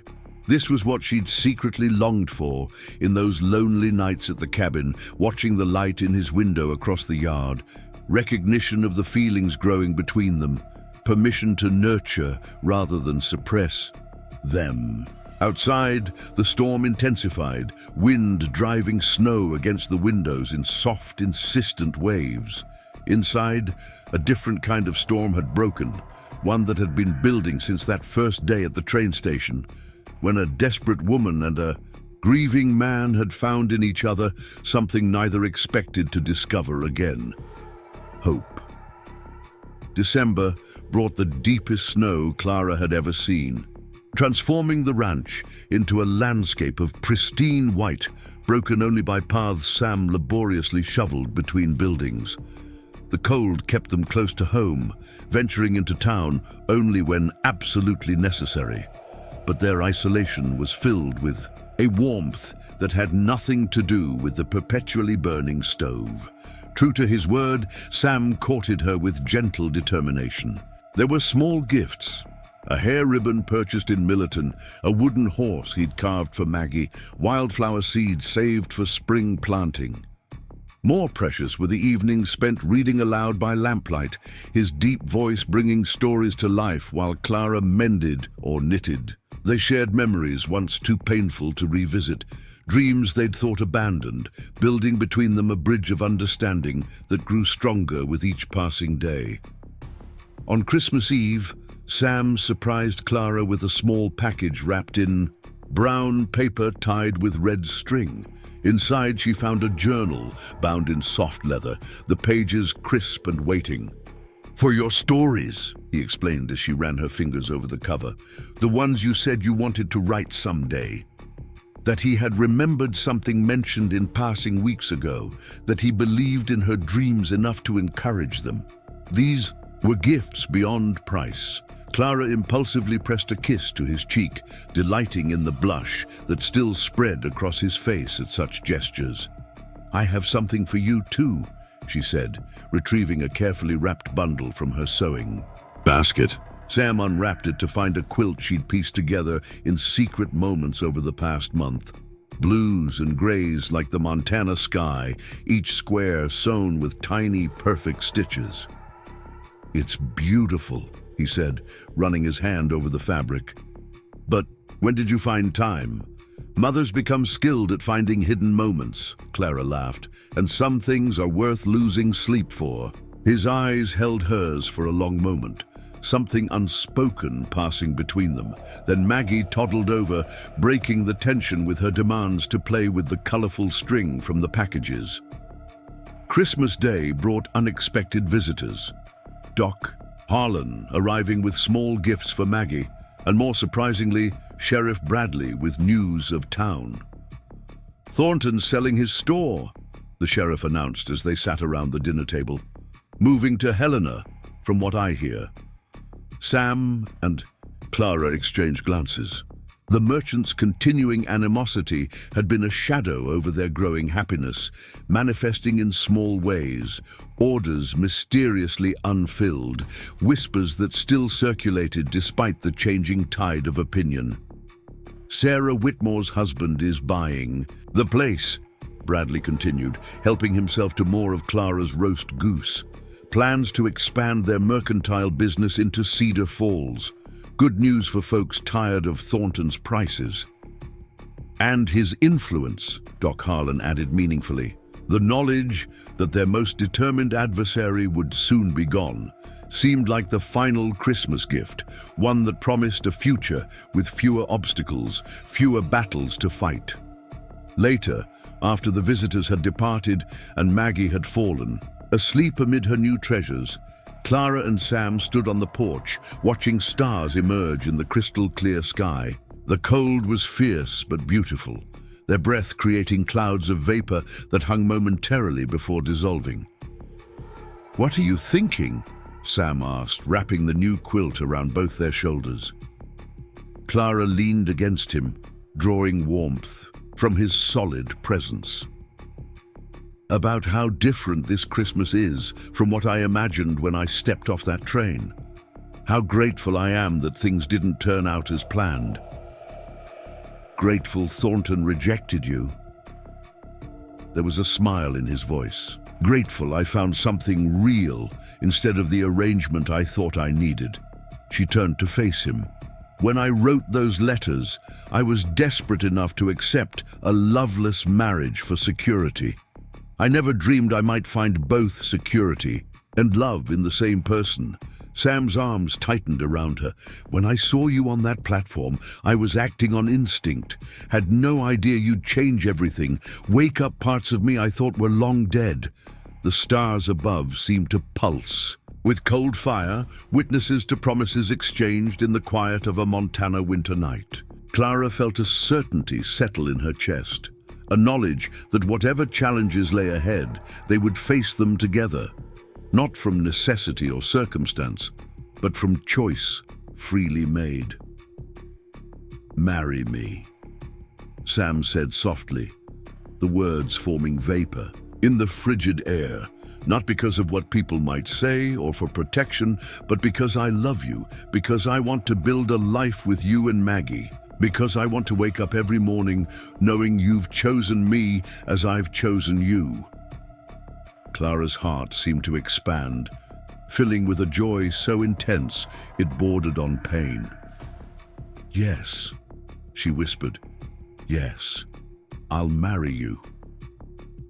Their kiss held the promise of spring, hidden beneath winter's austerity, life waiting patiently for the right moment to emerge, stronger for having endured the cold.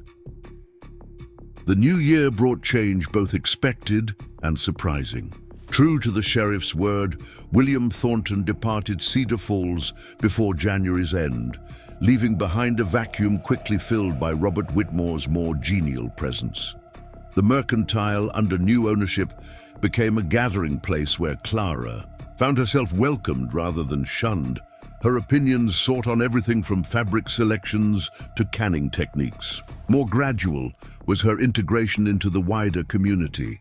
The Wednesday meetings with the Ladies' Aid Society evolved from stilted politeness to genuine camaraderie, as the women discovered Clara's skill with a needle, her knowledge of herbal remedies, her willingness to listen without judgment. Even Mrs. Peters, once her fiercest critic, became something approaching a friend, their shared understanding of loss creating a bond that transcended previous animosity.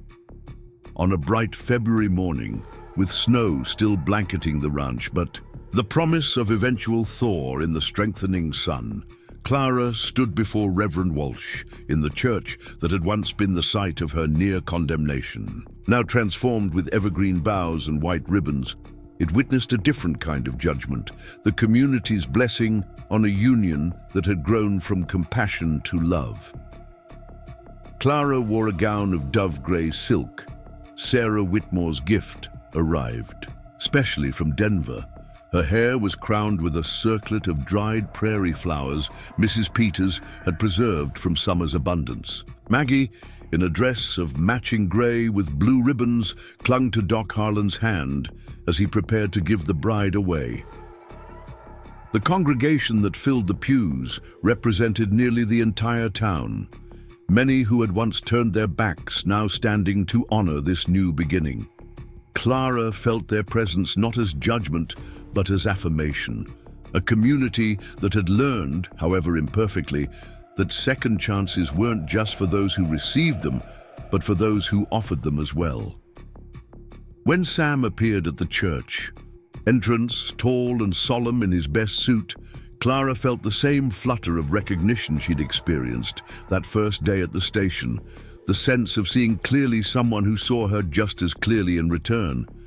His eyes found hers across the crowded church, and everything else seemed to fade away, leaving only the path between them and the future it represented. The ceremony itself passed in a blur of emotion. Clara would later remember fragments, the warmth of Sam's hands holding hers, the slight tremor in his voice as he spoke his vows, the unexpected tears in Reverend Walsh's eyes as he pronounced them husband and wife. Maggie, who had remained remarkably quiet throughout the proceedings, chose the moment of their first kiss to clap her hands and cry, "Mama!" with such perfect timing that laughter rippled through the congregation, breaking the solemnity with pure joy. The celebration that followed at Sam's ranch, now their ranch, stretched late into the afternoon. Neighbors who had once avoided Clara now pressed food into her hands, offered congratulations, cooed over Maggie with genuine affection. The transformation was not lost on Clara as she stood beside her husband, watching the community gather around, them not in judgment but in celebration. Quite a change from that first day at the station, Sam murmured, his arms secure around her waist. Clara leaned into his embrace, savoring the right to do so openly. "I never thought I'd find acceptance here, let alone happiness. You earned it." Sarah Whitmore approached, offering a cup of punch. By refusing to be what they expected, a fallen woman, a burden, you showed them a different story was possible. As twilight deepened and guests began to depart, Clara found herself standing on the porch with Mrs. Peters, watching the last wagon disappear down the snow-covered road. "I wanted to give you something," the older woman said, pressing a small package into Clara's hands. "A wedding gift. It's not much, but..." Clara unwrapped the tissue paper to reveal a cameo brooch, delicate and clearly cherished. "Mrs. Peters, this is too fine. It was my daughter's." The admission came softly. "The one I sent away. I've kept it all these years, punishing myself by looking at it daily. But I think she would want you to have it, to know that some stories can have different endings." Clara felt tears well in her eyes as she understood the profound nature of the gift.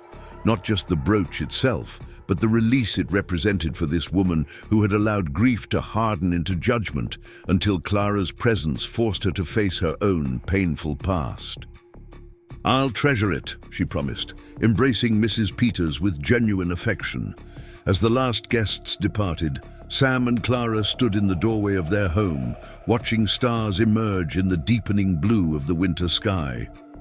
Maggie had long since fallen asleep, worn out by excitement and attention. "Welcome home, Mrs. Crawford," Sam said softly, lifting her into his arms to carry her across the threshold. Clara laughed, wrapping her arms around his neck. "I've been living here for months, not like this."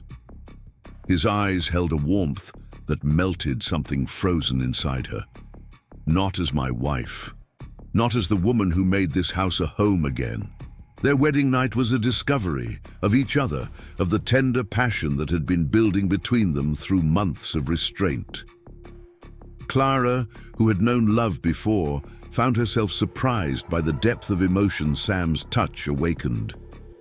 This was not the desperate passion of youth she'd known with James, but something more profound, a joining of souls already intertwined through shared struggle and mutual respect. In the quiet afterward, Sam's arms around her in the darkness, Clara whispered, "I never thought I'd feel this way again. After James died, I thought that part of me was gone forever." Sam's hand traced the curve of her cheek. "I understand. After Martha. I couldn't imagine ever letting anyone close enough to matter, to risk losing again." "What changed?" she asked, though she already knew the answer in her heart. "You." The simple word held volumes. "Watching you fight for Maggie, for yourself, for the right to be seen as more than your circumstances. It reminded me that courage isn't about never being afraid. It's about what you do despite the fear." Clara nestled closer, drawing the quilt around them against the February chill. Outside, wind swept across the prairie, driving snow against the windows like grains of sand. But inside, warmth bloomed like spring flowers breaking through frozen ground. Spring arrived gradually, then all at once, the way it often does in Montana. Snow retreated to shadowed hollows, revealing muddy earth that slowly transformed into carpets of wildflowers. The ranch awakened with new life, calves wobbling on, spindly legs, chickens scratching in fresh dirt, garden seeds pushing green shoots towards strengthening sun. Clara embraced her new role as Sam's wife with the same determination she'd shown in all aspects of her life. She expanded the garden, trading vegetables with neighbors who now welcomed her offerings. She learned to ride, awkward at first, but soon confident enough to join Sam checking fence lines when Maggie napped under Mrs. Peters' watchful eye. The changes in town continued as well. Robert and Sarah Whitmore's influence grew, their fare, prices and community involvement erasing memories of Thornton's manipulation. The Ladies' Aid Society, once a bastion of rigid propriety, evolved under Clara's subtle guidance into a genuine force for supporting those in need, regardless of their circumstances or backgrounds. Summer brought with it a new challenge. Clara had suspected for weeks, but confirmed her condition on a visit to Doc Harlan.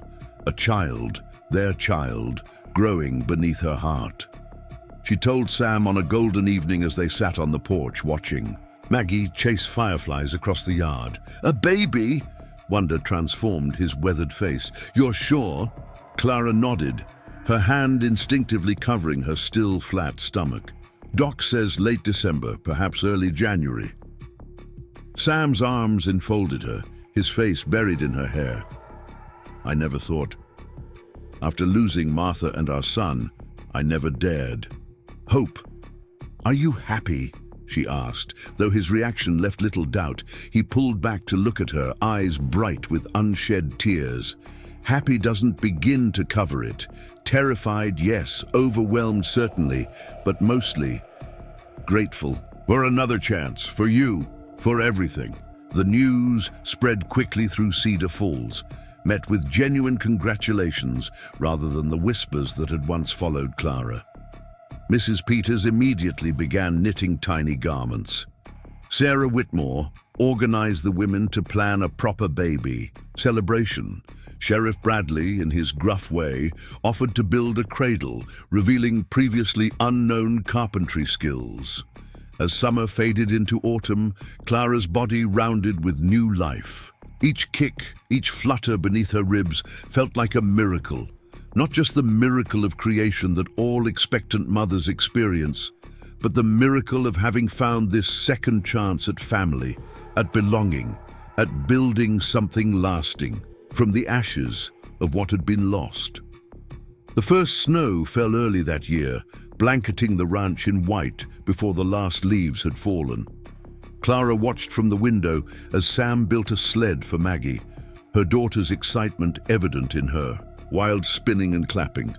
At 2 years old, Maggie spoke in complete sentences now, her vocabulary expanding daily. She called Sam Papa without prompting, forming a bond with him that seemed to transcend blood ties. "Will the new baby call me sister?" Maggie asked one evening as Clara tucked her into bed. "Yes, sweetheart. You'll be a big sister with very important responsibilities." Clara smoothed the dark curls from her daughter's forehead. "You'll need to help teach the baby all the things you know." Maggie considered this seriously. "I'll teach baby about chickens and stars and Papa's horses." "That sounds perfect," Clara agreed, pressing a kiss to her daughter's cheek. From the doorway, Sam watched with an expression that still caught Clara's heart, wonder mingled with fierce protectiveness, as if he couldn't quite believe his good fortune, but would defend it with his last breath if necessary. December arrived, with bitter cold and preparations for both Christmas and the baby's arrival. The house filled with the scents of baking, preserved summer fruits transformed into pies and puddings. Clara continued her work with the Ladies' Aid Society, helping to assemble gift baskets for families struggling with the harsh winter. It was during one such meeting, as she stitched a quilt square despite her unwieldy body, that Mrs. Peters asked the question Clara had been pondering herself. "Have you thought of names for the little one?" Clara's needle paused mid-stitch. "If it's a boy, Samuel, after his father." She hesitated before continuing. "And if it's a girl, Martha Grace." A hush fell over the sewing circle. Everyone knew the name of Sam's first wife, understood the significance of Clara's choice. Mrs. Peters reached over to squeeze Clara's hand. "That's a fine tribute, a way of honoring what came before while embracing what is to come." The labor began on Christmas Eve, as if the child had timed its arrival to coincide with the season of new beginnings. Snow fell in thick curtains outside as Clara paced the bedroom, Sam's steady presence a counterpoint to her pain. Doc Harlan arrived just as the contractions intensified, his calm efficiency a balancing force in the room charged with anticipation and fear. Through the long night, as Christmas Eve became Christmas Day, Clara drew strength from Sam's unwavering support. When doubt and pain threatened to overwhelm her, she focused on his voice, his hand holding hers, his belief in her ability to bring their child safely into the world. As dawn broke on Christmas morning, their son arrived with a powerful cry that echoed through the house. Doc Harlan placed the squalling infant on Clara's chest, where he immediately quieted, blinking up at his mother with unfocused eyes. "He's perfect," Sam whispered, his finger tracing the curve of his son's cheek. "Strong, like his mother." Clara looked up at her husband, seeing in his face the same overwhelming love she felt. "Samuel James Crawford," she said softly. "A new name for a new beginning." Little Samuel's arrival completed their family in ways Clara hadn't anticipated. Watching Sam with his son, the careful way he supported the infant's head during bathing, the lullabies he sang in his deep voice when he thought no one was listening, healed something in both of them. Sam found redemption for the child he couldn't save. Clara found closure for the family James had never lived to see. Maggie took to her role as big sister with surprising maturity, fetching diapers and singing to the baby when he fussed. The bond between them formed quickly, Samuel's tiny hand often clutching his sister's finger as if he recognized her as his protector in this new world. Spring returned to the ranch, bringing with it the one-year anniversary of Clara and Sam's wedding. They marked the occasion simply, a picnic by the creek where wildflowers carpeted the banks with purple and gold. As Samuel slept in a basket lined with the quilt Clara had made for their wedding, and Maggie splashed in the shallow water under Sam's watchful eye, Clara reflected on the journey that had brought her here.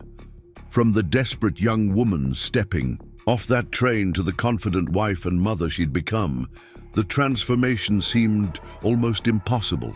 Yet it had happened one small choice at a time, one act of courage building upon another, supported by a man who had seen in her not a burden, but a treasure. "What are you thinking about so seriously?" Sam asked, sitting beside her on the blanket. Clara smiled, leaning against his shoulder. "About William Thornton, actually." Sam's eyebrows rose in surprise. "That's not what I expected to hear." "I was thinking I should be grateful to him, in a way." She laughed at Sam's confused expression. "If he hadn't rejected me so cruelly, I might never have found my way to you, to this life that's so much richer than anything I could have had with him." Sam's arm tightened around her. "Still, the way he treated you was terrible," she agreed. "But sometimes the worst moments of our lives lead us to the best ones. If I hadn't lost James, if you hadn't lost Martha, as painful as those losses were, we might never have found each other, never built this family." They sat in contemplative silence, watching Maggie construct an elaborate dam of stones and twigs. The spring breeze carried the scent of new growth, of possibilities waiting to unfold. "I got you something," Sam said finally, reaching into his pocket. "For our anniversary." He handed her a small wooden box, carved with intricate patterns of wildflowers and prairie grass. Inside, Clara found a locket, silver engraved with their initials intertwined. "Open it," Sam urged. Inside were two tiny portraits, one of Maggie, her curls wild and smile infectious, the other of Samuel, his infant face serious as if contemplating. "Great thoughts. It's beautiful," Clara whispered, tears welling in her eyes. "Perfect." Sam helped her fasten it around her neck, his fingers lingering on the chain. A reminder that from the most unexpected beginnings come the greatest blessings. As the sun began its descent toward the western mountains, they gathered their belongings and children for the short walk home. The ranch buildings stood silhouetted against the evening sky, no longer just structures of wood and stone, but manifestations of the life they'd built together, a home in every sense of the word. Later that night, with the children sleeping peacefully and the house settling into familiar creaks and sighs, Clara stood at the bedroom window gazing at stars scattered like diamonds across the Montana sky. Sam's arms encircled her from behind, his chin resting on her shoulder. "Happy?" he asked simply. Clara turned in his embrace to face him, seeing in his eyes the same contentment she felt in her soul. "Beyond anything I could have imagined when I stepped off that train." Their kiss held the promise of all the years stretching before them, years that would bring joy and sorrow, triumph and challenge, but always faced together. For Clara Mitchell Crawford, once rejected and called damaged, had found not just shelter, but belonging. Not just acceptance, but love. Not just a protector, but a partner who saw in her strength equal to his own. And in a town that had once judged her harshly, she had helped forge a new kind of community, one that understood that true virtue lay not in rigid standards or appearances, but in the courage to offer second chances, to see beyond circumstances to the heart beneath. The mail-order bride, who arrived with a secret child, had found not the arrangement she sought, but something far more precious.